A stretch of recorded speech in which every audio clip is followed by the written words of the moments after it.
આરુ, તું તો master mind છે. માંડ માંડ પછી એમ કેને દીદી. બચી શું ગઈ? હજુ તારા લગ્નનો મુહૂર્ત ફાઇનલ કરવાનો બાકી છે. મને તો એ જ નથી સમજાતું શું કરું. બંને એક જેવા જ છે.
ગેમમાં ધ્યાન આપો ભાઈ.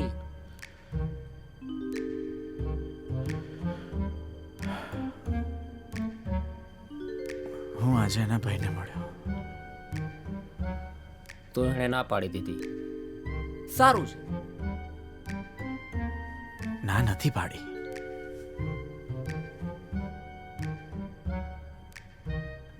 પણ હા પણ નથી પાડી.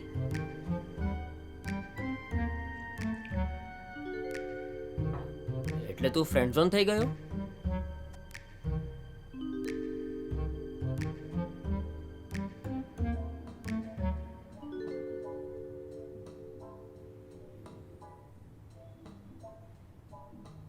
આરુ, તું એક કામ કર, તું છે ને બંનેને છોડી દે. પણ મને બંનેની થોડી થોડી ક્વોલિટીઝ ગમે છે. તું જે વિચારે છે ને એ ખોટું છે અને તું એવું કંઈ જ નહીં કરે. એટલે મને ખબર છે કે હું બે લગ્ન નહીં કરી શકું, પણ એવું ના થાય કે બંનેની સારી ક્વોલિટીઝ એકમાં ના મળી શકે. ના, તારે થોડું કોમ્પ્રોમાઇઝ તો કરવું જ પડશે.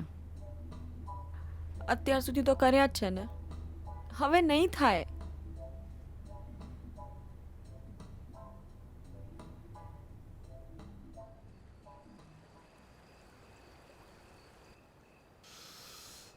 આટલો બધો લોસ.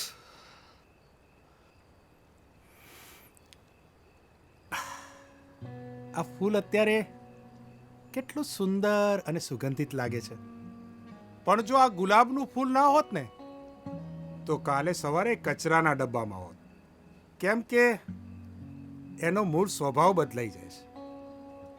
દાદા, તમે મને આ શું કામ કહી રહ્યા છો? તમે શું કહેવા માંગો છો? ફૂલોમાં પણ જીવ હોય છે બેટા, અને એટલે જ ગુલાબને પ્રેમનું પ્રતીક માનવામાં આવે છે. એ સુકાઈ ગયા પછી પણ અત્તર બનીને એના મૂળ સ્વભાવ સાથે જોડાયેલ રહે છે. સમજી ગયો, હું બધું જ સમજી ગયો. પણ તમે પણ એક વાત કાન ખોલીને સાંભળી લો. આર્યા માટે થઈને હું મારો મૂળ સ્વભાવ ચેન્જ નહીં કરું. હા, ના ના ના ના, આર્યા માટે નહીં, તારી આવનારી પાર્ટનર માટે. એ તો દાદા, અમે બંને એકબીજાને થોડા એડજસ્ટ થઈ જઈશું. એડજસ્ટ છૂટાછેડામાં કરવાનું હોય, મેરેજમાં નહીં. સારું સારું, હું બધું જ સમજી ગયો. તો હવે નેક્સ્ટ ટાઈમ હું જ્યારે આર્યાને મળવા જાઉં ને ત્યારે વિવાન નહીં પણ એનો ફ્યુચર હસબન્ડ બનીને જઈશ. બસ ખુશ. ઓહ, તું મારી વાત બહુ જલ્દી સમજી જાય છે. બાય ધ વે, આજે હું આર્યાના ભાઈને મળ્યો. એને ખબર છે કે તમે બંને મળો છો? ના. તો વિવાન, હવે તારી પાસે બહુ ઓછો સમય છે. તારે જે નિર્ણય લેવો હોય ને એ જલ્દી લઈ લેજે.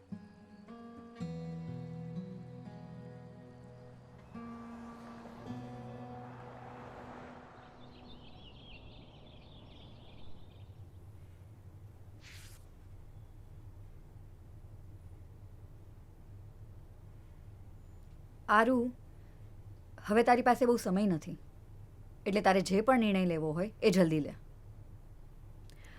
મને બંને પર ટ્રસ્ટ નથી આવી રહ્યો. તો તને ટ્રસ્ટ આવે ત્યાં સુધી રાહ જોઈશ?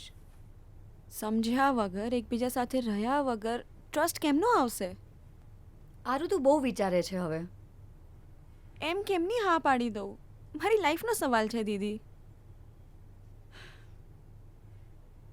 કંઈક તો કરવું પડશે, પણ શું થઈ શકે?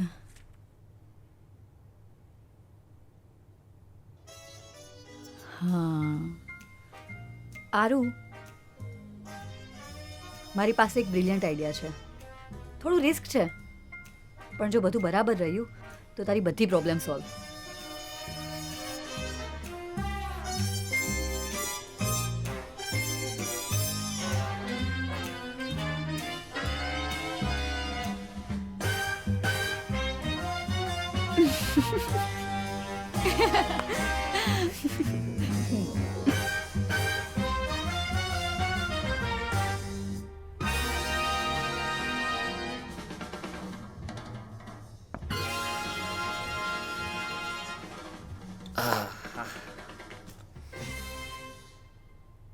ભાઈ, આમને આમ તો તમે તમારી ક્વીન નહીં બચાવી શકો.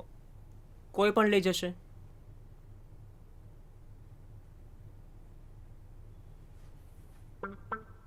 ભાઈ, તું આર્યાને જઈને કહી દે કે તું રોડપતિ છે, કરોડપતિ નથી. Problem solve. હું એવું કહીશ તો એ માની જશે? ના, પણ હું એવું કહું છું કે તું આર્યા સામે અભી બનીને જા. અરે યાર ચીકલા, શું વાત કરે છે? હું અભી બનીને તો જઉં છું. તું આર્યા સામે એનો ફ્યુચર હસબન્ડ બનીને જાય છે, ને એટલે જ એની ખોટી ડિમાન્ડ્સમાં હા પાડીને આવી જાય છે. હું ઓળખું છું તને કે અભી કેવો છે. આઈ નો યુ. તો અભી બનીને જા.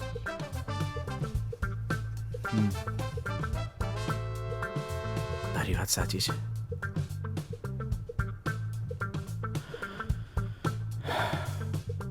હવે નેક્સ્ટ ટાઈમ જ્યારે પણ હું આર્યાને મળવા જઈશ તો અભી બનીને જઈશ. પરફેક્ટ. હવે ગેમમાં ધ્યાન આપજો.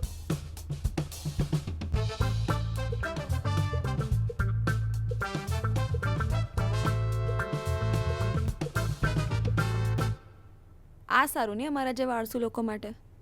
કેટલું ઇઝી છે. Problem solve.